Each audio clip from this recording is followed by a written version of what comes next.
Now that you've found UBN Radio and discovered our quality talk shows, it's time to spread the word to friends, family, and the universe. 24 hours of music and talk. Radio without limits. That's why people keep coming back for more. That's ubnradio.com.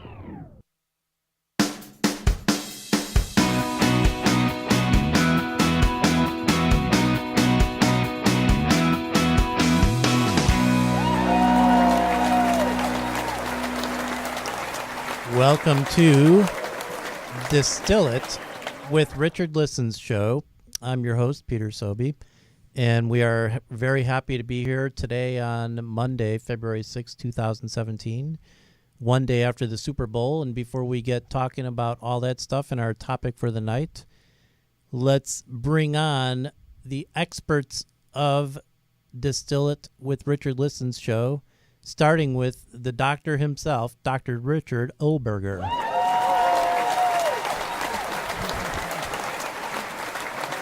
Welcome, Dr. Richard. Thank you, Peter. Thank you. Good to be back. Yeah, it's good to see you again. You were in Arizona this time 2 weeks ago when we were live. I was wandering the mountains. And here you are in the studio. And just like that. It's very exciting. And before we get too much more excited, you and I, Richard, let's bring on that scares me. The Doesn't take much for us. Doesn't take much. Fine individuals from the Distillery Inc., Wendy and Eira. Hi.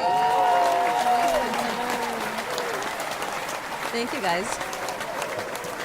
And Wendy, Yes.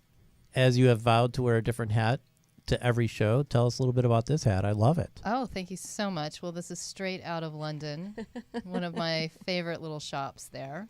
So it's, should we call it a fedora? I think so. Okay, we'll call it. I think it qualifies, yeah. Qualifies as a fedora. Yeah. And seriously, it's from London, England?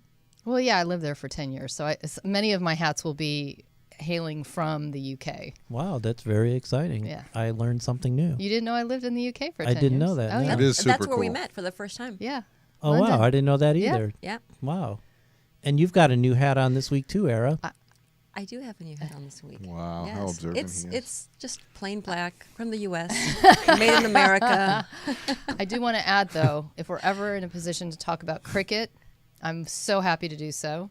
Oh, me too. I love talking about cricket. Soccer or football, as they call it there. Rugby is a particular favorite sport of mine.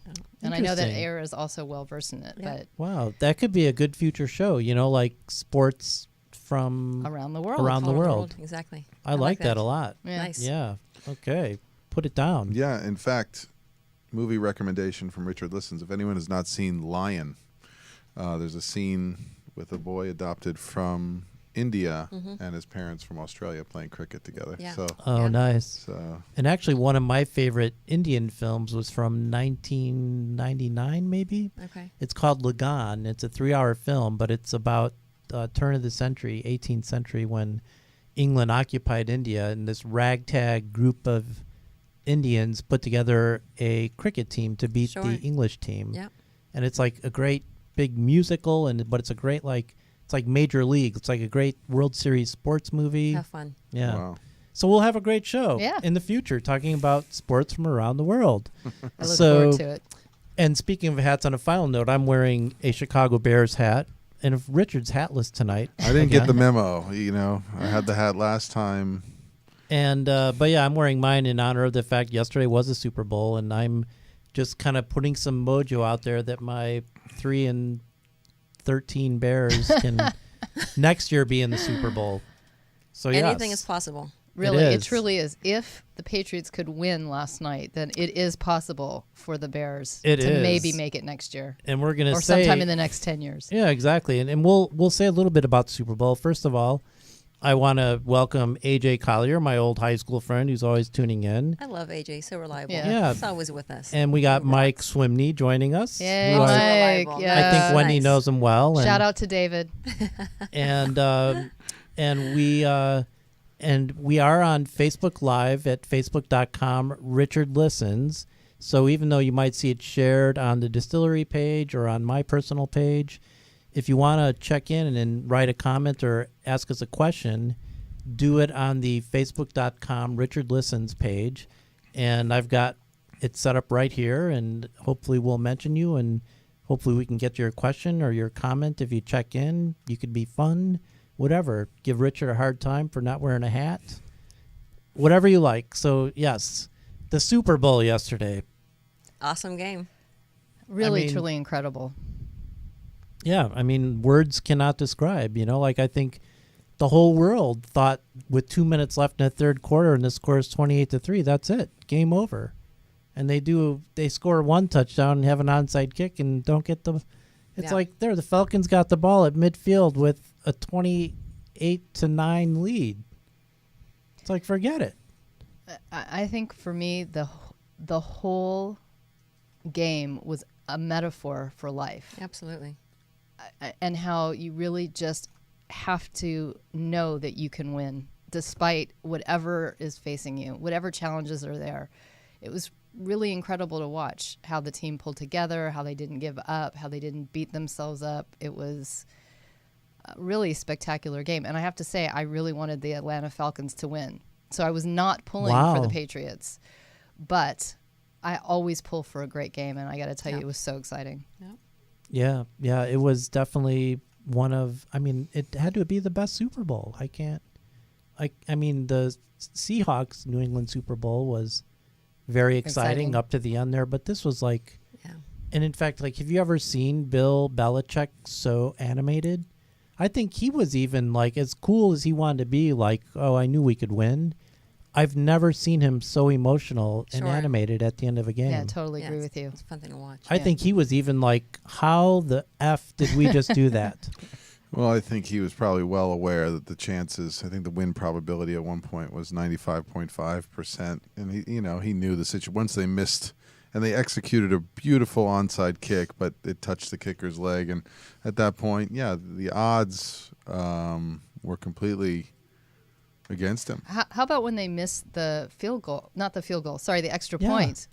Literally, in our house, we were going voodoo. Somebody is sticking pins in a voodoo doll because for this guy to miss the extra point was crazy. Well, in that way, it was kind of like a boxing match. That Atlanta hit them so hard and so fast early that your nerves, the pressure is building, even on things that are, I'm sure he makes how many has he missed in his career?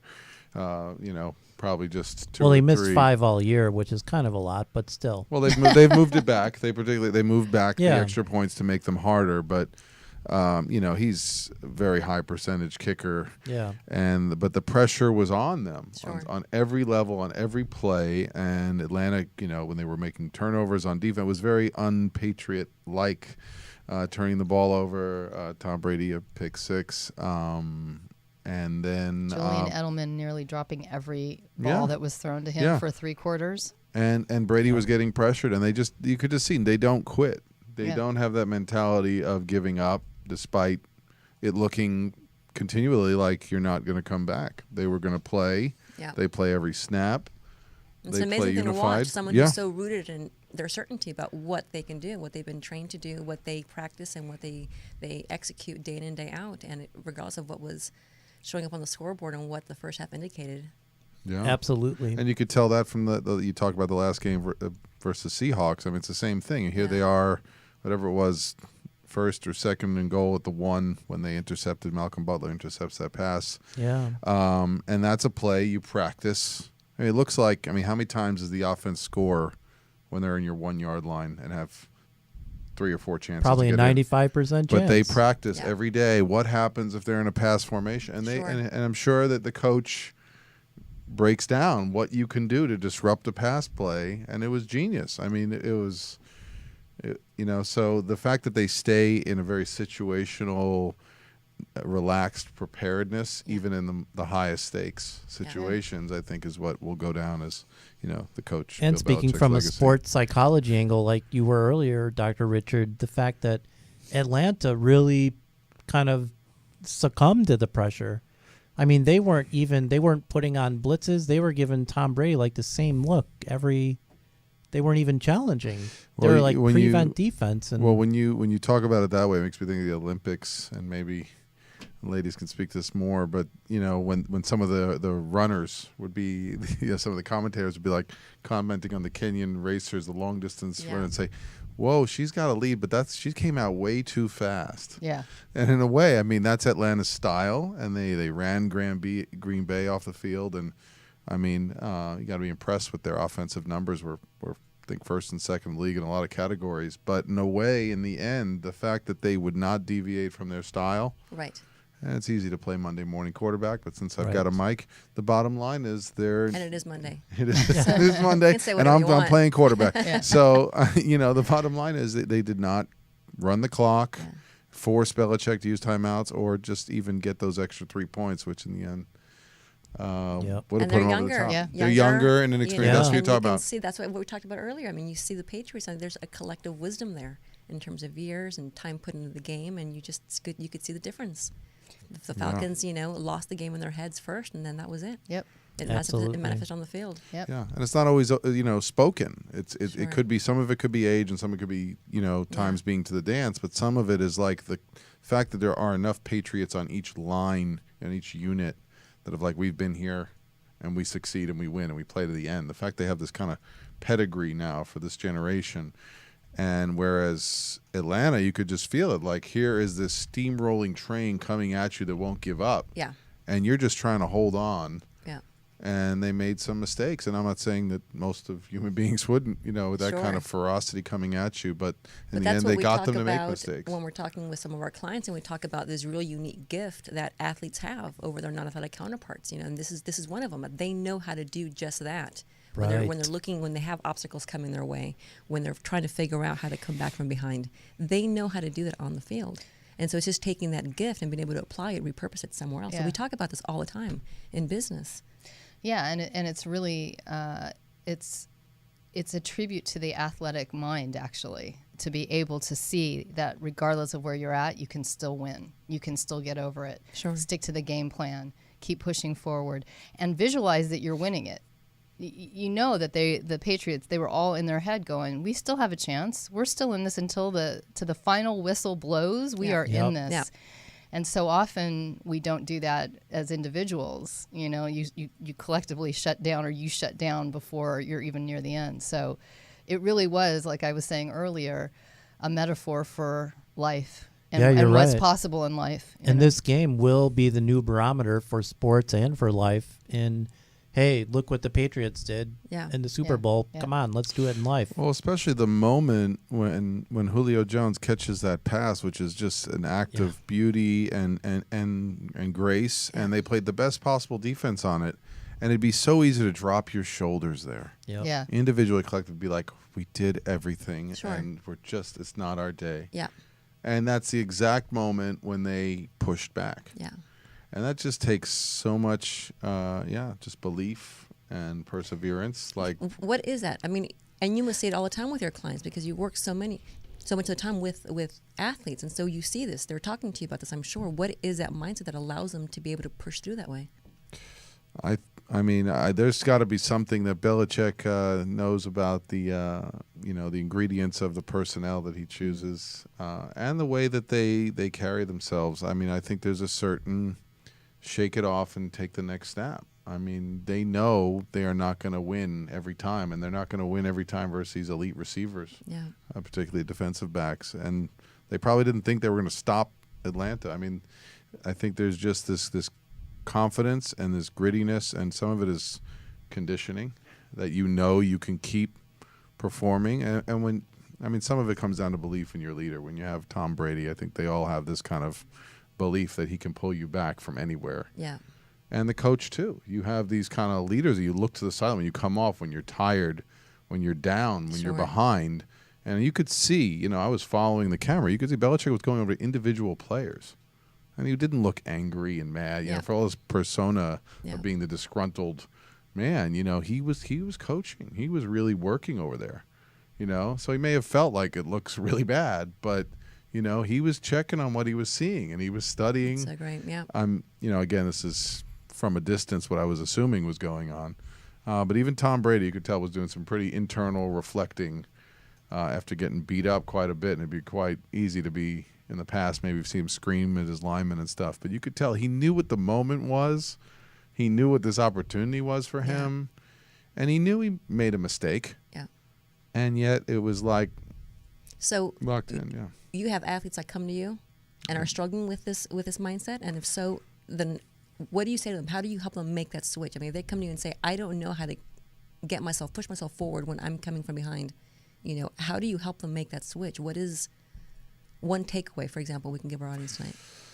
Well, it's pretty tough when you're playing on a losing team that has a very different dynamic, and especially for newer, younger players. But you try and get them to buy in for what they would like to see happen, to get them in touch with maybe a visualization script that they could walk through the imagery of, you put them in that exact situation. Yeah. You're in a big game, you go down, you've beaten this team 5 times in a row, and you go down 21-0. And you notice your ankle's hurting, and you help them visualize what would they do, so that number one, mental training is a big part of that. So if you don't have actual experience, mentally, how can you do it? And then sometimes you may even track your heart rate and things like that, so that when you actually get into that circumstance, that's why a lot of players in practice are like, okay, down by 2, free throw line, and they'll practice that exact scenario. You've got the ball. Right, over and over, so that when it happens in a game, it feels like you've been there before. Sure. Yeah.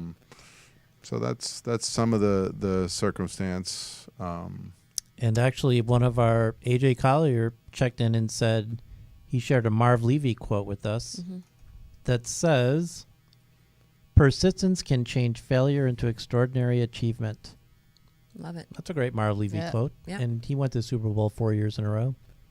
He lost them, but still great quote.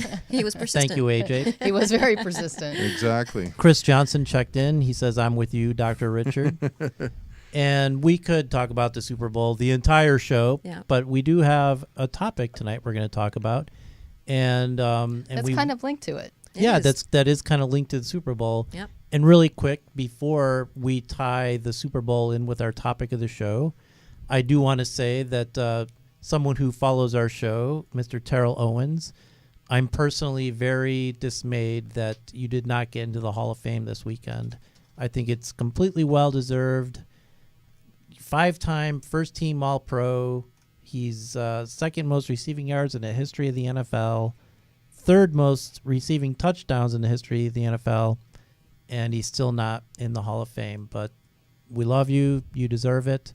Yep. Next year will be your year. We hope so. We're rooting for you. We are. Absolutely. We root for you all the time, not just to get in the Hall of Fame. Yes. That's right. We know you'll get there, and it just means maybe you have some bigger things to do in between. Yep. And Mike Swimney says, as T.O. says, desire, dedication, discipline, the 3 Ds. Absolutely. Yep. Kind of relating to the show. So with the Super Bowl and the topic of our show, as we all know, Tom Brady was a 39-year-old quarterback of the Super Bowl winning New England Patriots. And the topic of our show is redefining longevity in sports. Even though last year a 40-year-old Peyton Manning won the Super Bowl, but many would say without the defense, he kind of squeaked through as the quarterback. But yesterday was all about Tom Brady. Sure. And here's a guy, 39 years old, at the top of his game. And it doesn't seem like there's going to be any stopping him for a few more years. So, Wendy and Eira of the Distillery, why is this an important topic to talk about? I think we're seeing it across the board, across all sports. We're seeing athletes come in and stay longer, and not just linger and squeeze by, but really excel and thrive. And it's not just that collective wisdom we were talking about earlier, in terms of the mindset, but physically, I think we're seeing some big changes in terms of how athletes train and what diet and nutrition is like, how technology is changing things, and what's allowing them to stick around a lot longer than was the case. Yeah, I think it's really reflective of society in general. You see a lot of people doing a lot of things much later in life, even relating it to having kids later in life, to starting careers or changing careers later in life. And I think it's a very fascinating topic, because there was a time, I was telling a friend this, that 10 years ago when I was living in London, and I was with some friends who really love Roger Federer, and he was playing in Wimbledon, and he won. and we were talking that my friend turned around and said, it's really sad. This is probably it for him. He'll go downhill now. And it was probably 8 years ago. And he'll probably really not win anything else. And just this last weekend, he won the Australian Open at the age of 34 or 35 years old. So it's really amazing to see a trend where it is hitting all sports, not just, the sports where it's not maybe as physically, although I think golf does require a lot of physicality, but you see golfers play later into their lives and stuff like that. I just feel it's an important topic because what the heck is going on? Why? Why are athletes able to do it? Why are people in general able to do it better? Right. And we saw it with Serena Williams this weekend, also 35 years old. Beating her sister, who was older. Right. Exactly. That's wild. And playing at that elite level. We also in our show promo pointed out Bernard Hopkins, who fought till he was 51, kind of like George Foreman did many years ago. And it used to be kind of the random athlete that managed to stay in the game. We were talking about Nolan Ryan, retired when he was 44, still like having a great career, really didn't let down. And he'd had many surgeries and everybody was like in awe of that. But now it's like regular. It's a regular occurrence. It happens all the time at a level of championship level. Sure. It's not just you've got people hanging on and playing, on so-so teams. The culture is changing. When I was I trained at a wild card boxing here in Hollywood, and I was talking to some of the guys or some of the trainers, pro fighters and such, and they were saying, in boxing it used to be that early to mid-20s and you were done. Nowadays they aren't even considered good until they're getting into their early 30s. That's amazing. Wow, that's a complete change of mindset with boxing. Absolutely. And that kind of goes hand in hand with experience also making you better, it sounds like. Well, and it's something, again, to ask Richard, I want to know, like, there has to be a point, where your body starts to feel the age. I don't care who you are. What are you trying to say? Honey, I felt the age way before you did, so I'm not going to critique you at all. But there has to be a point where your body's feeling it, but yet your mind is saying, I'm going to stay in there. I can compete at a level that is very high. And as everybody now knows, we're friends with Terrell, and you see Terrell, who's 43 years old and like in incredible shape, and in his mind he's ready to go. He can go out and play and has confidence he can play at a certain level. I believe he could. How does that happen? How do you fight your body's like natural, I'm getting older, it's harder to do this, it's harder to move?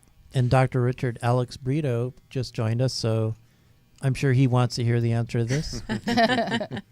Well, okay, Alex. Since Alex was on the court with me this week, I'll let him know. I mean, so much of my answer comes from I'm trying myself to revive and figure out what will prolong my ability to be active and be active with kids and to feel good when doing it. And so I've just convened another basketball team. We're in week 4, and it's quite interesting how I play now compared to 10 years ago, which can pretty much be defined as worse. But but aside from that, I mean, the mentality of preparation. Number one, I never would stretch before playing or after. Would never really think about what's going to happen the day after. So preparation, I think, is key. I think really wanting to be involved as a mentor to other players, really wanting to bring a team together.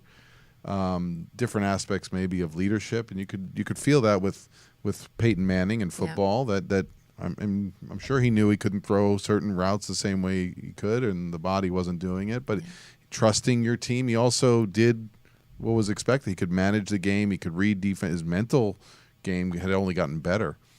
So I think that's a really interesting point. I think you're right. I think a lot of athletes that have that many years of experience rely on different aspects or maybe more aspects of their own abilities than they did when they were younger. Like, you start out going, okay, I just hit harder, run faster.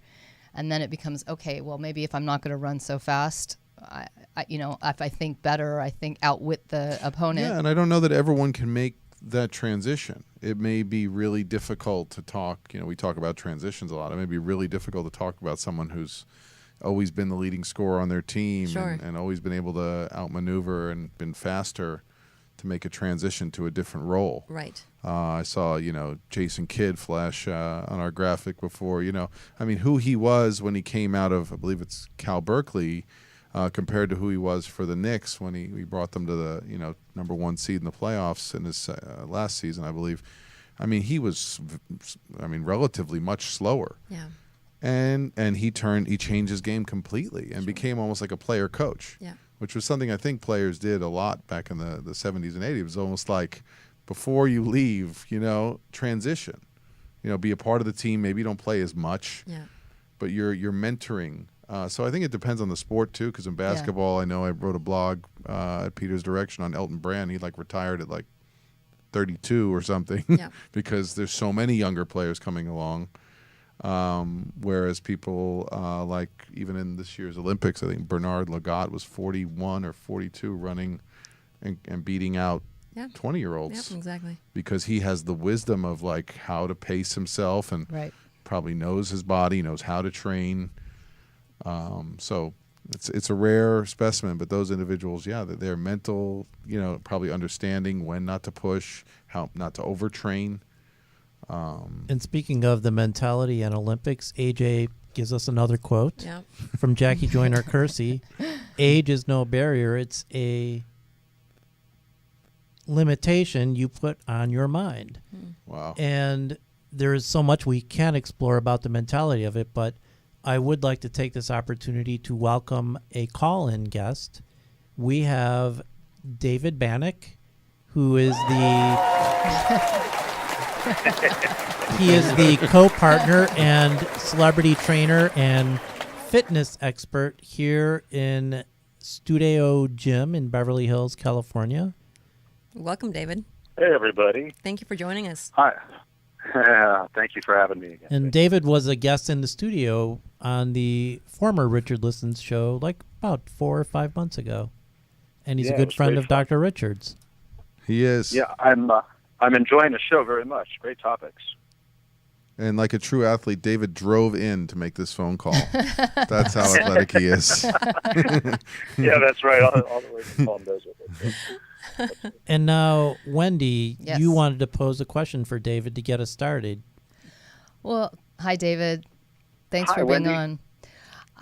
You're working with athletes of varying degrees and professional levels and all of that all the time. And I have to believe that you're seeing, those who are aging, what they're putting up with in terms of their body, how they're managing it. How are you helping them extend their athletic, not just skills, but their health and the mentality that they need to have as they age? Yeah, it's a little different for everybody. I think it starts with a mindset. First of all, they have to have this passion for what they're doing, and that includes the training aspect of it. They need to continue to train hard, but also wisely. We don't, as we get older, we don't recover quite the same way. We know this. We were talking about this. You guys were talking about this a little while ago. Everything needs to be smarter. The nutrition needs to be smarter. They need to get more rest. They need to be able to utilize other modalities of healing in order to expedite that recovery. Everything as simple as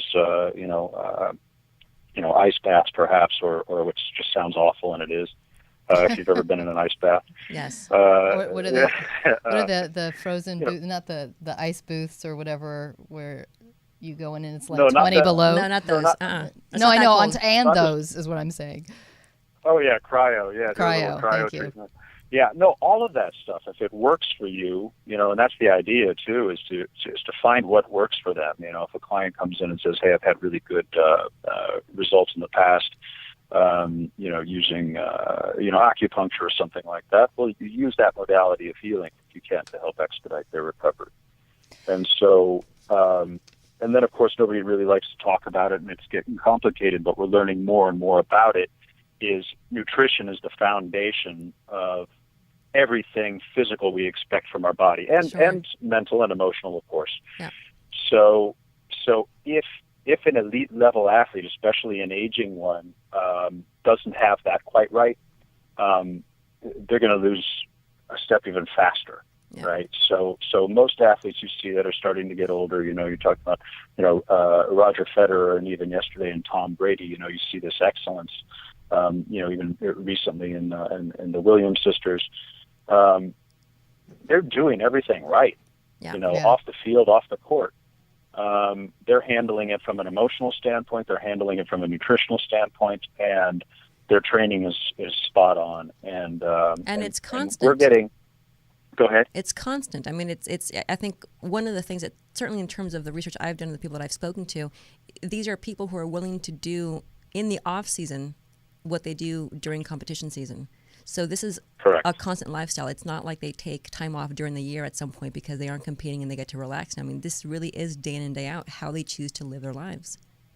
Yeah, there's no off season. Right. They're 4 or 6 hour training days, split up, 2 or 3. Those will be few and far between, right? But They don't need to be. They can be shorter in duration. They just need to be streamlined, and they need to be smart. Sure. I was reading an article about Joe Thornton. He's on the San Jose Sharks, and he was talking about how, many years ago, rest and giving your body that break was not kind of accepted by many sports across the board in all sports. Especially it's hockey players, a lot tougher. You really push. And what this article was talking about is how that is so much more accepted, and how as he's aged, because he is now, I think it's 15 years or something like that in the league, that he is taking time to allow his body to recover. Sure. Which is something that's very different, and at least it's now accepted. Like, coaches are going, okay, you can. Well, he also needs to recover more because I think he's a bruiser for his team now. So he adopted that role. I don't know. Yeah, if you're smashing into other people a lot, you need a little more time to recover. But this article says he's only missed 9 games since the start of the 2006-2007 season. Right. Wow, that's amazing. That's amazing in hockey, right? So. Yeah. I don't. Maybe you can talk a little bit to that point, David, about what really rest and recovery is, because I know personally, I sometimes beat myself up when I like to run, and I like to get out there and push myself and try and get out 4 days a week, and there are days where I can't do it, but I end up beating myself up about it instead of appreciating that, hey, maybe my body needs it. So can you speak to that for a minute? Yeah, it's well, that's the hard one because what you're describing, right? This is what I was talking about earlier. This is a passion of yours too, right? So you taking a day or two off isn't going to harm your training, right? You're not going to lose your fitness in that 24-hour period you decide to rest because your feet hurt or your joints hurt from running, right? That's a mental thing, right? You don't feel as good, right? You don't get that kind of runner's high. You don't get that, it's the same thing for those that are involved in, programs that include high intensity training, and which we do a lot of at Studio. And so it becomes, and Dr. Richard might be able to speak to this because we see his face there a lot. It's addictive. That part of it, that outlet, that, it is addictive. But you need to have that discipline. As you become an older athlete, you don't need to lose a step. You don't need to accept that, but you have to listen to your body. You have to sometimes kind of step back just a little bit. It doesn't mean your training has to suffer. It's quite the opposite. You'll do better. I train less now. I'll be 50 this year. I train less now than I did when I was in my 20s, where I would go 2-a-days, much like I was more into the bodybuilding aspect of it. Yeah. And at that time, and I was a soccer player. But I'm arguably in better shape now than I was then. Mm-hmm. And I'm training a lot less, right? So, which is great. It's just a better use of time, and that's ultimately what you want, right? We don't have the time as we get older to spend hours and hours in the gym. So we need to be smart about it, and the same thing with running. It's like I'll often tell people that are runners, I said, change your gait a little bit, change your stride a little bit, change your pacing a little bit. Right? So instead of going out saying, I'm going out for 45 minutes, go out for 22 and a half minutes. Right. And push your pace. Yeah. Right. Push your pace. So get done earlier. That's fewer steps. You're getting more out of it. Right. And ultimately it'll serve you better. And I think we forget that as we get older, that we do have this incredible muscle memory, and we build this base. Oh, yes. Like much your For point sure. earlier, David, we don't lose that base. So taking a day or 2 or 3 off to rest and recover isn't going to lose that fitness that you've spent decades building, really. No. And we're also gifted to have this amazing technology nowadays that we can rely on. We've got wearables that help us keep track of our heart rate and how we're sleeping. Oh, yeah. And, we can rely on so many more tools and techniques nowadays than we were able to decades ago. And Dr. Richard, before you speak on this, as David asked, Mordecai Mitrani has checked in and said, nice seeing you here, Richard. You are awesome. Nice to see you again, Mordecai. Fans from the Bay Area.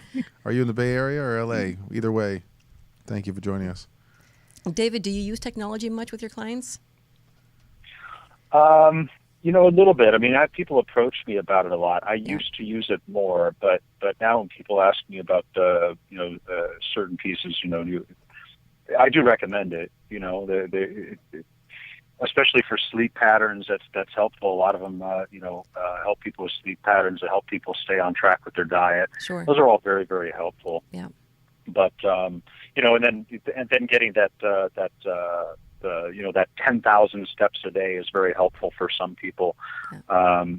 And so it really depends. I mean, we try to work kind of individually. I used to use a lot of it on my own training. I don't anymore. Okay. But at this point in time, I can kind of tell you at any point what my heart rate is. Sure. And I can tell you, But it's helpful. Whatever keeps people in the game and interested, And when you speak of athletes taking advantage of new types of technology, new types of working out, look at someone like Jake Arrieta on the Cubs. He transformed himself doing Pilates every day. Right. Back in the day, you got a picture of Mickey Mantle doing curls with a dumbbell with a cigarette hanging out of his mouth, but now you got athletes embracing yoga, Pilates, and he goes on and on about how his diet is 80% kale, and he's doing Pilates, and that's also going to be extending athletes' careers. Absolutely. By doing things like Pilates and yoga that weren't in the vernacular. Yeah, the curve, just even 10 years on ago. nutrition is increased, although there's a lot of different opinions out there on diets and what's going to make you stronger, but I think there's a lot more information out there, and it's tied into nutrition. It's tied into what your body needs to be at optimal performance. Right. Even to what should you eat before you train, what should you eat before you practice, and like you mentioned about sleep. I mean, I think it's every NBA franchise has a sleep doctor now, because there's a certain amount of games on their schedule where they are going to be traveling across time zones and be jet lagged. And if they're not aware of that, or if they don't send certain people ahead, they just automatically know they're going to lose. Sure. David, on the note about sleep, what do you feel is the amount of sleep that is the best for kind of extending your athletic prowess, body, however you want to call it?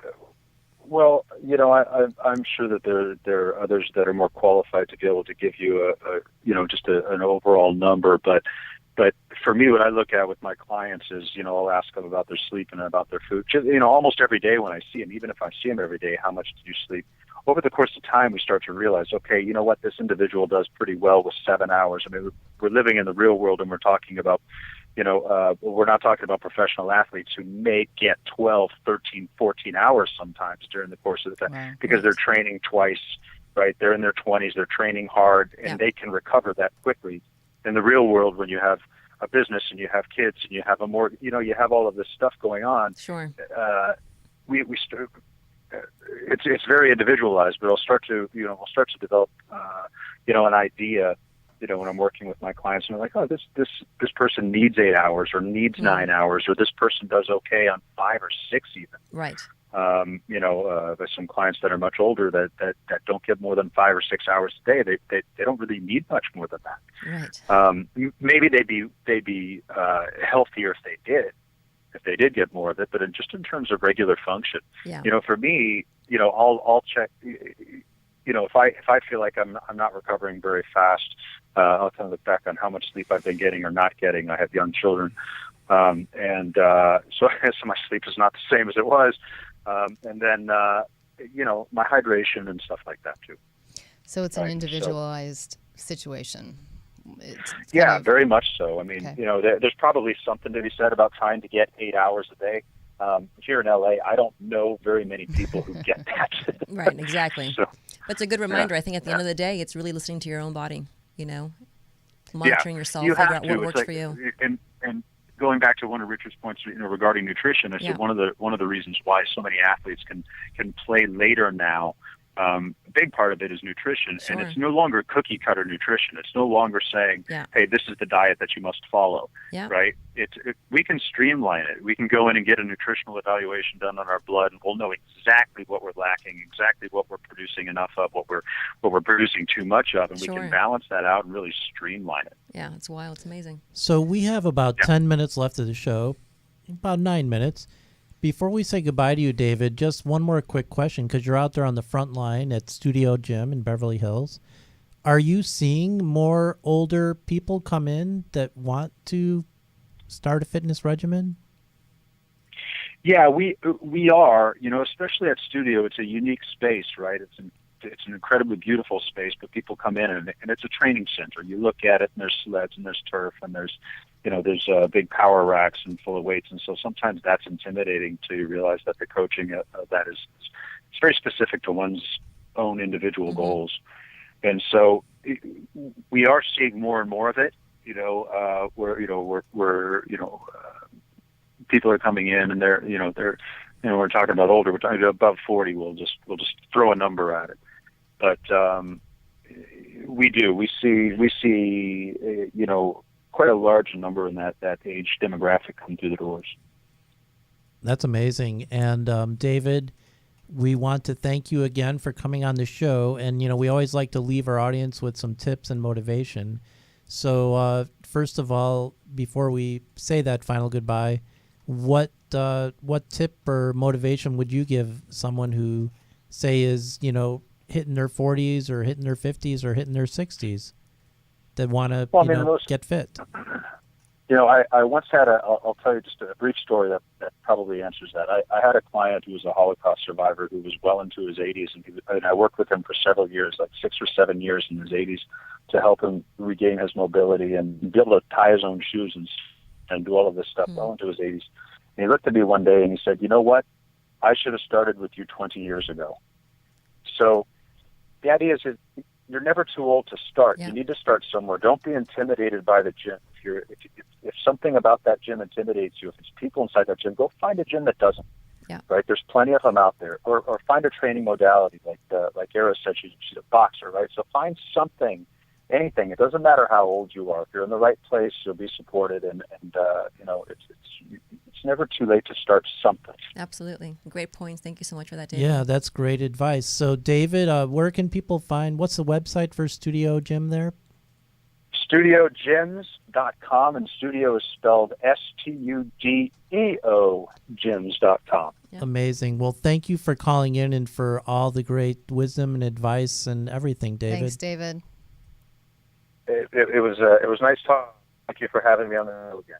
Thanks all again. right. Thanks, Dave. Thanks for all the support. So that was some really, really great insights. I love that story about the Holocaust survivor. It's a lot of older people like that might think they're relegated to the old folks home or maybe like just seeing an outpatient occupational therapist. But to go to a gym and say, hey, I want to just physically be able to get dressed better or something is amazing. And I love that. He was in his 80s and he said, I should have started with you 20 years ago. In my 60s, I should have started with you. That's awesome. That was like a great story and motivation. Very cool. Yeah, and, again, it's not just to plug Studio, but any place. But, I have to say that something that, I've tapped into before is that when you're fearful about starting something new and it just feels uncomfortable, finding one person who can either be your buddy or even just join with you in the difficulty in doing it. There's this big emotional component of engagement that we need. And if we can do that while making ourselves healthy, I watch David, and you'll see people walk in. They're walking from their jobs or their houses, and they look stressed. And he doesn't say, drop and give me 20. Sure. First thing is he walks a lap around with his arm around the shoulder. Yeah. And you just may need a minute or two just to be like, okay, I'm here and I'm with somebody else. Yeah. And we do it, we do it with coffee, we do it for drinks. Why not do it doing something different? And if a pedometer or an app helps you track steps, or on your lunch hour, whatever it is that will make it fun or different. And, it's that connection. It's saying, hey, me and so are doing something new in 2017, and we want to feel good. Totally. And Jarvis, we have exactly 5 minutes left, correct? Okay, we got about 7 minutes. We can talk more. And Jarvis is doing a great job as our engineer and pulling up some great graphics during the show. So thank you, Jarvis.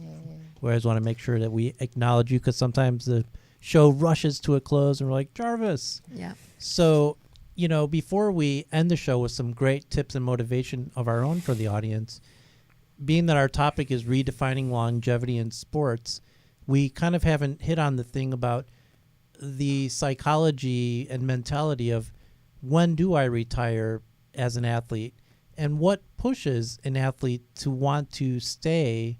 What's motivating Tom Brady to keep going? How do you get any better than what he just had? Sure. But we don't think he's going to retire, do we? It's interesting, because David did say something about how there has to be a motivation to get up and to train at that level of an elite athlete off season. And I imagine that for a professional athlete, when they feel like that part of it is not fun anymore, or it's not something that they want to do, that has to be a part of that thought process. I don't know, Richard, if you can address that, but that's the job. Yeah, I mean, for the athlete in general, I mean, for an elite athlete like Tom Brady, certainly we know that he can probably has so many bigger things that he can move on to, so that must be part of the temptation. For the athlete, that maybe that's really the key to their identity since they were young. It is relative to the person, but it is, I'm sure, at least when we look at the NFL, it is physically punishing. At a certain point, I think the more awareness there is out there now about opioids and painkillers and what the use of that to cope and maintain does to you, quality of life is becoming more and more concern. And that's not to single out the NFL, but in general, when you keep pushing yourself and persevering for these superordinate goals of team, of championship. And you do wonder about people who multiple times get close, and Dwight Freeney on the Atlanta Falcons, unfortunately, to come that close. And do you want to go back at it again? And is it worth it? So I think everyone has their own story, but for different people, I don't know. I like to think, if you're Peyton Manning and you could stay around and mentor other people, personally, I would have loved to see Kobe Bryant, hang out and go on a team and help them win a championship. But, other people want to go out. Now there's this big thing about going out on top. Right. I don't know if, I guess it depends on what you think your legacy is. If you can shift your ego into taking a different role within a team, if you could mentor the next generation. So it depends if that's worth it for you. You still have to do the travel grind. Yeah. I know even Phil Jackson at one point shifted his coaching schedule so that he was only going to be for home games, because it is knowing his body and knowing his value is still valuable enough to the team. Sure. So that's and we also forget, how many other factors come into play and what a toll it takes on someone's overall lifestyle. I mean, I think of someone like Nico Rosberg, who retired after his last win. It was as simple as, I no longer want to risk myself the way that I do. I now have a wife and child, and I want to be able to spend time with them. And so sometimes it's not just about age or putting in the time to train the way that they do, but just as simple as all the other amazing things that they have going on in their lives that they want to be able to give some time and dedication to. It's another interesting aspect. I actually heard an interview with Steve Smith Sr. yesterday, and he announced his retirement, and he last played for the Ravens. Yeah. But they asked him, what is he going to miss most about the sport of football? And I was pretty surprised by his answer. He said he is going to miss the schedule and the regimen. He's like, listen, for the last 20 years, go back to high school, college, professional. Yeah. I lived every day of my life, like waking up at a certain hour, working out at a certain hour, Sure. beholden to the coach's instructions every day. It's almost like people you hear like lifelong Army people or something. And I was so shocked to hear that that's what the real thing he's going to miss. Well, that reminds me of our conversation. We were just in the talking car. about so this. tell It's them so what we funny. were just talking about in the car was, I think, Tyson said brilliantly. We were just talking about the fact that, at the distillery, this is kind of what we see, are athletes who have that regimen and then they end their careers, and it's like everything that they've learned on the field or they were excellent out on the field, it doesn't happen off the field. And we were kind of bantering around why. So I'll say very quickly, one of the things we thought was because there isn't a regimen, because that when you're on the playing field, whatever that is, there is some predictability that comes with it, which is what he was saying, that it's easy to understand how to activate your own internal skill set around that kind of certainty and that kind of that kind of expectation of what's going to happen. So when we see some of our clients, they struggle going from sports to business. And so we look at why that is. And sometimes it's just as simple as we can't guarantee them what the rules are. Right. On the field, what the rules are. That's so fascinating. You have some sense of this is predictable. This is not. These are what the odds are. Right. This is what the likelihood is. These are what the chances are. And in business, we can't give you that. It's uncomfortable. Yeah. To go from a complete structure with a very clear set of rules to now I'm vulnerable to the entire world and anything could happen in business. And the lack of clarity in your identity, that when somebody wants to do business with you, is it because you're the player or is it because you're the great businessman? Right. Oh, that's a whole other story. That's So- a whole other different story. story. Yeah. So We've it got does- lots to say about that too. Yeah, so it can create a lot of identity confusion. It's Sure. almost like, Paul Shirley, our guest and founder of the Writer's Block, who's doing great work, spoke about how he finished his career, whether it was a decade or so after playing, and he was now in his 30s, and he couldn't, there was not room for a dating relationship at that level or any kind of establishment and that other his peers from college had. Sure. That's a unique perspective when you think about what gets postponed. Yeah. Right. And so that may be calling an athlete. So there may be this like, hey, I'm giving this up, but I'm getting. Absolutely. We hear it as the fan or the casual observer. Oh, our player is leaving. Yeah. They're leaving what we love them to be. Right. Yeah.